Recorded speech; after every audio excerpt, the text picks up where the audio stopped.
All right, we're on this 2021 Toyota Siena body shop accident repair. Got a brand new Toyota factory OEM condenser. Very good. Probably all what's available on. As you can see, this is YF refrigerant.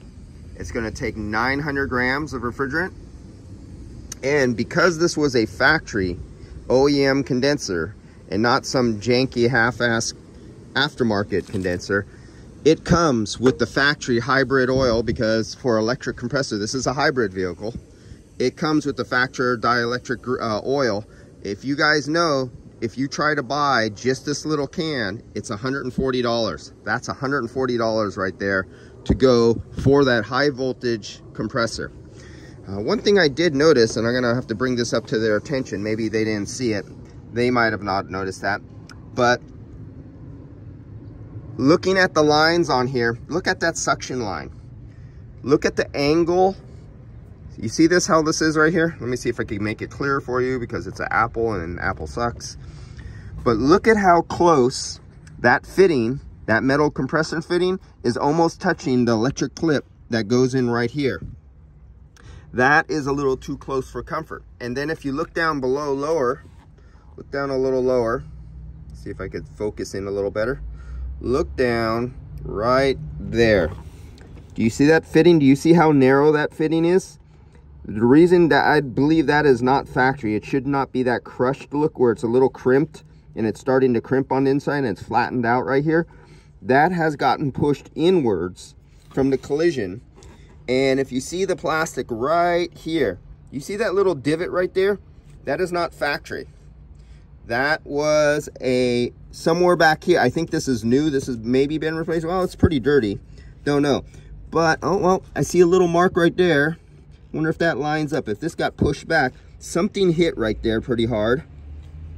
And so I believe this, or the one before this, was pushed all the way back, and this got bent backwards. And it kinked the line. Let's see if I can point. It kinked the line right there a little bit. And I'm just looking at this. This looks like it's been replaced. So the accident on this one must have damaged the liquid line, because there's no dust on this. There's no dust on these wires. These wires must have been damaged and replaced. Other things on here have a little bit of dust. This must have really low mileage, but it looks like it's been replaced. I see the clip has not been attached. It's just floating in there, and I see it looks like he took it off. They stuck a screwdriver right inside there. I don't know if you could see that. Let's see if I could zoom in on that. Come on, Apple. Man, Apple just doesn't quite do it, man. Got a $1,500 phone, and it acts like it's still like an old Apple 6. But you could see where a tool was put in there to make this clamp come off, and they repaired it right back to here. So that's replaced. This is one of the condensers that have the plastic clip. Let's see if we could see the plastic clip. Oh, you can see the plastic clip way down there. Let me zoom in on it. Do you see that black plastic clip where the lines go together around there?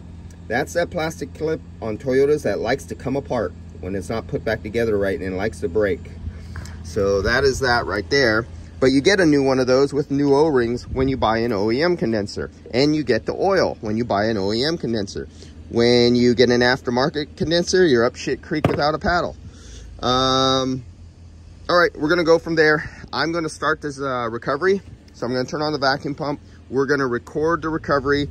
Depending on how long this has been open to the atmosphere, we might be able to, if it's still dry, we'll kind of get a smooth graduation of a decay, or as the vacuum is brought down before decay, it'll be very smooth.